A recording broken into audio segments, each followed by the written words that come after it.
ನಮಸ್ಕಾರ. ನಾವು ಅಲ್ವಾಲ್ ಗ್ರೋಮರ್ ಶಾಪಿಂದ ಮಾತಾಡ್ತಾ ಇರೋದು. ಇಲ್ಲಿ ಸುತ್ತಮುತ್ತ ರೈತರಿಗೂ ಈಗ ನಾವು ಡ್ರೋನ್ ಸ್ಪ್ರೇ ಮುಖಾಂತರ ಸ್ಪ್ರೇ ಮಾಡಿಸ್ತಾ ಇದ್ದೀವಿ, ರೈತರಿಗೆ ಸಹಾಯ ಆಗಲಿ ಅಂತಂದೇಳಿ. ಇವತ್ತು ನಂದ್ಯಾಲ ಗ್ರಾಮದ ರಮೇಶ್ ಕುಮಾರ್ ಅನ್ನೋರು ಒಂದು 20 ಎಕರೆ ಸ್ಪ್ರೇ ಮಾಡಿಸಿದ್ದಾರೆ.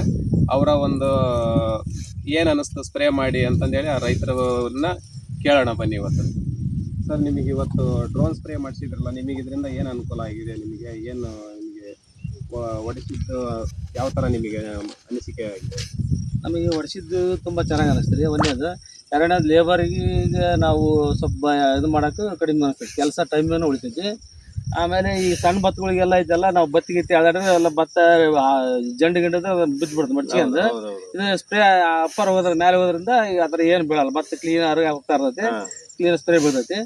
ಆಮೇಲೆ ಎರಡನೇ ದಿನ ಬೆನಿಫಿಟ್ ಏನಂದ್ರೆ ನಮಗೆ ಎಲ್ಲ ಕಡೆ ಬೀಳ್ತೈತಿ ಪ್ರೆಷರ್, ಎಲ್ಲ ಕಡೆ ಅಷ್ಟೇ ಪ್ರೆಷರ್ ಎಲ್ಲ ಕಡೆ ಸ್ಪ್ರೇ ಹಿಡಿತೈತಿ. ಈಗ ಲೇಬರಿಗೂ ಈ ಡ್ರೋನ್ ಮುಖಾಂತರ ಮಾಡಿಸೋದಕ್ಕೂ ನಿಮಗೆ ಹಣದ ಇದು ಅಮೌಂಟ್ ಉಳಿಯುತ್ತಾ ನಿಮಗೆ ಇದರಲ್ಲಿ? ಅಂದ್ರೆ ಹಣದ ಅಮೌಂಟ್ ಒಂದು ಸ್ವಲ್ಪ ಈಕ್ವಲ್ ಅನ್ಸತ್ರಿ, ಆದ್ರೆ ಸ್ವಲ್ಪ ಕೆಲಸ ಚೆನ್ನಾಗಿ ಅನ್ಸತ್ತೆ. ಈ ಸಣ್ಣ ಭತ್ತಗಳಿಗೆ ಐತಲ್ಲ ಚೆನ್ನಾಗಿ ಅನ್ಸುತ್ತೆ, ಯಾಕಂದ್ರೆ ಸಣ್ಣ ಭತ್ತಗಳು ಬತ್ತಿ ಅಲ್ಲಾಡಿದ್ರೆ ಬೀಳೋದು, ಅದ್ರ ನೀರಾಗ ಮ್ಯಾಕ್ ಹೇಳಲ್ಲ, ಹಾಪು ಗೀಪು ಜಂಡ್ ಇದ್ರೆ ಅದ್ರಾಗ ಮುಚ್ಕೊಂಡ್ಬಿಡ್ತೈತಿ.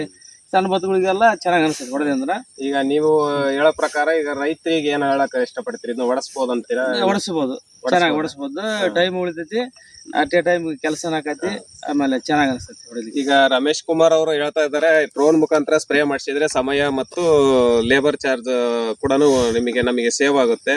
ಆಮೇಲೆ ಬೆಳೆಗಳಿಗೆ ಕ್ಲೀನಾಗಿ ಸ್ಪ್ರೇ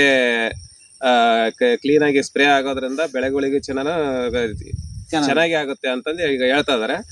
ದಯವಿಟ್ಟು ಯಾರಾದ್ರೂ ಸ್ಪ್ರೇ ಮಾಡೋರಿದ್ರೆ ನಮ್ಮ ಗ್ರೋಮರ್ ಸೆಂಟರ್ ಅಲ್ವಾಗ್ಲು ಶಾಪಿಗೆ ಬಂದು ನೀವು ಇದನ್ನ ಕಾಂಟ್ಯಾಕ್ಟ್ ಮಾಡಬೇಕಂತ ನಾನು ಕೇಳ್ಕೊಳ್ತಾ ಇದ್ದೀನಿ. ಧನ್ಯವಾದ. ಡಬ್ಬಿ ಇರ್ತಾರ ಒಳಗೆ ಚೀಲ ಐತೆ ಚೀಲ ತೆಳಗೈತೆ ನೋಡಿ, ತೆಳಗ ದೊಡ್ಡ ಚೀಲ ಪ್ಲಾಸ್ಟಿಕ್ ಚೀಲದಾಗ ಐತಿ. ಅದೊಂದು ತಾಂಬ ಇಂಥ ಅಂತಾರ.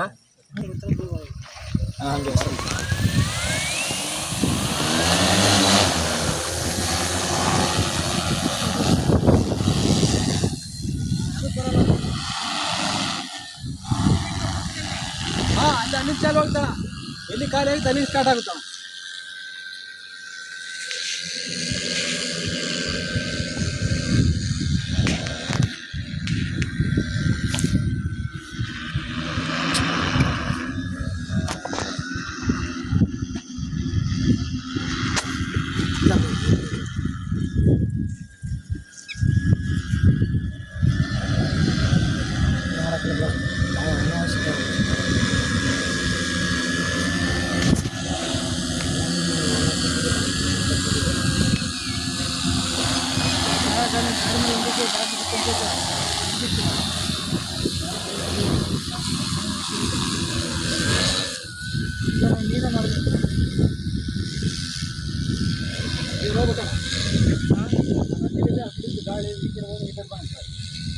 ಗಾಳಿ